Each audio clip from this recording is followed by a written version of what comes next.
গতকালের সংঘর্ষের পর খুলনা প্রকৌশল ও প্রযুক্তি বিশ্ববিদ্যালয় কুয়েটে আজও থমথমে পরিস্থিতি বিরাজ করছে। উপাচার্য পদত্যাগ না করলে ক্লাস ও পরীক্ষা বন্ধের ঘোষণা দিয়েছেন শিক্ষার্থীরা। বুধবার দুপুর 1টার মধ্যে দাবি পূরণ না হওয়ায় কুয়েটের সকল প্রশাসনিক ও একাডেমিক ভবনে তালা ঝুলিয়ে দিয়েছেন তারা। ক্যাম্পাসের প্রধান ফটক ও চারপাশে অবস্থান নিয়ে আছে আইনশৃঙ্খলা বাহিনীর সদস্যরা। অন্যদিকে ভেতরে রয়েছে শিক্ষার্থীরা। বেলা 11:30টায় বিশ্ববিদ্যালয়ের জরুরি সিন্ডিকেট সভা অনুষ্ঠিত হয়েছে। পরে আন্দোলনরত শিক্ষার্থীদের শান্ত হওয়ার আহ্বান জানায় প্রশাসন। একই দিন পৃথক সংবাদ সম্মেলন করেছে কুয়েট ছাত্রদল। তারা জানায় শিক্ষার্থীদের উপর হামলার ঘটনায় সংগঠনের কেউ জড়িত নয়।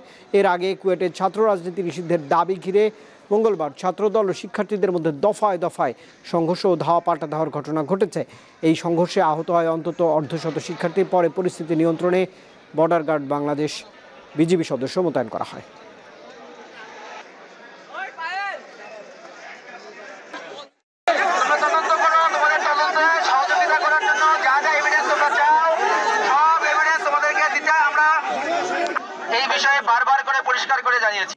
এসব ঘটনা চলাকালে এবং পরবর্তীতে কোনরূপ তথ্য প্রমাণ ছাড়াই স্থানীয় জনতার সাথে কুয়েট শিক্ষার্থীদের এই ন্যাক্কারজনক সহিংসতাকে সামাজিক যোগাযোগ মাধ্যমে ছাত্রদলের হামলা বলে পুরো ঘটনাটিকে ভিন্ন খাতে প্রবাহিত করে রাজনৈতিক ফায়দা লোটার চেষ্টা করা হচ্ছে বলে আমরা মনে করছি।